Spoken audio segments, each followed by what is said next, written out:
Here's this scenario. You hit it great on the driving range, get on the golf course, you play crap. And you go, well, I hit it great on the range, couldn't take it to the golf course. Well, stick around. I'm going to show you what you can do to take it from the range to the course. Now remember, if you like the video, hit the like and subscribe button, notification bell. You get a video each week. Now, you're on the range, flushing it. You go, this is going to be a great day. Get on the golf course and you hit it crap. And you can't piece it together and go, why? Well, the reason is you are not simulating the golf course on the range. You've got no consequence on the range. There's no, you hit a shot, there's no worry about a target, or you've got a target but you're not worried about the result. And you're thinking, this is going to be a good day. I've been in that situation playing on tour. Everyone has done it. So what do? There's a couple of little steps you can do to try and transition from the range to the course. Now it comes down to your pre-shot routine. Everyone talks about, oh, you got to be in the slot here and in the slot there, doing this, doing that with a swing, but you've got to have a consistent routine. So what you do when you're practicing, if you're playing pretty good, hitting it good on the range, well, grab 10 balls, grab your target and go, okay, my target is that flag, but I've got to go 10 meters right, 10 meters left, so you've got a 20 meter variant. Just for say example of a 7-iron. That would be the width of a green. This is what you're looking at. So you get your 10 balls and you do your full routine. Now, full routine would be standing behind the ball. You can have your practice swing here, looking at your target, thinking, okay, I'm going to hit the ball at that target. So you walk into the ball, you set up to it,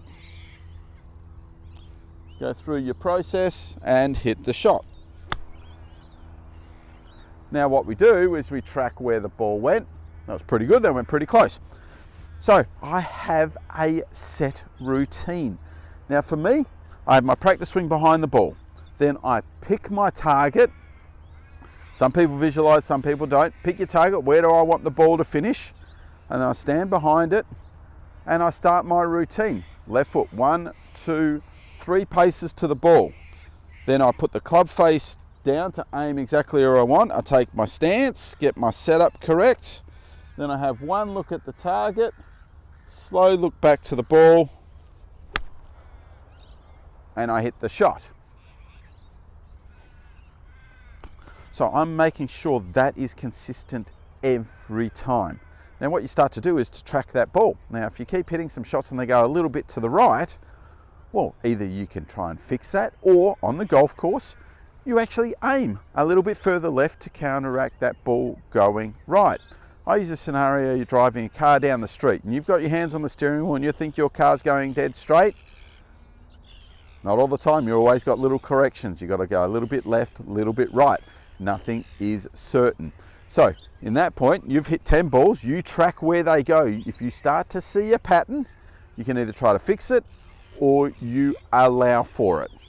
Now the problem you get is when you get a 2-weight miss and then you're struggling and then you go, okay, what have I got to do? In that situation, what you do is you go and try and play one shape of shot. For example, either try and hit fades if you're a fader, or try and hit draws if you draw the ball. Now when you've got the 2-way miss going, you lower your expectations on your golf game. You are not going to flush it every time you play. You are going to hit some shit shots, you can hit some bad shots, but lower your expectations when it's not quite going too well. But taking it from the range to the course, try 10 balls, full routine, see how you go on that. If you're struggling with your game, send me a message. I'm more than happy to help out.